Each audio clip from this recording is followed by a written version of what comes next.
پاکستان کا مستقبل محفوظ ہاتھوں میں ہے، پوچھتا ہوں کہ ملک کے ڈیفالٹ کا بیانیہ بنانے والے آج کہاں ہیں؟ Army chief general Syed Asim Munir کا یوتھ کنونشن سے خطاب، کہا ریاست کی یہ ذمہ داری ہے کہ عوام کو سوشل میڈیا سے پیدا ہیجان اور فتنے کے مضمرات سے دور رکھے۔ آزاد ریاست کی اہمیت جاننی ہے تو غزہ اور کشمیر کے مسلمانوں سے پوچھیں۔ آزاد مملکت میں سانس لینے کی اہمیت لیبیا، شام اور عراق کے لوگوں سے پوچھیں۔ عوام، حکومت اور فوج کے درمیان مضبوط رشتہ ہی پاکستان کی ترقی کا ضامن ہے۔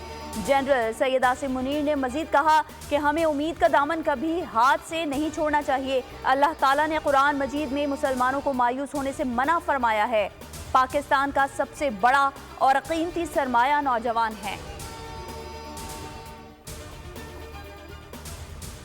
اور آج دشمن ہماری طرف میلی آنکھ سے نہیں دیکھ سکتا، ہمیں اتفاق و اتحاد کے ساتھ آگے بڑھنا ہوگا۔ پاکستان کی ترقی کی کنجی نوجوانوں کے ہاتھ میں ہے۔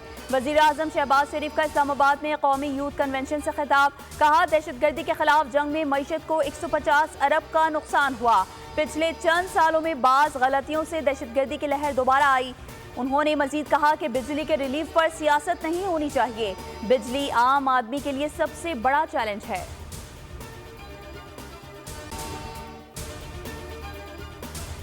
لاہور ہائی کورٹ میں انٹرنیٹ کی بندی کے خلاف درخواست کی سماعت، عدالت نے وفاقی حکومت کو جواب جمع کرانے کے لیے مہلت دے دی۔ وفاقی وزارت انفارمیشن ٹیکنالوجی کو بھی جواب جمع کرانے کی ہدایت، پی ٹی اے کے وکیل نے تحریری جواب جمع کرا دیا۔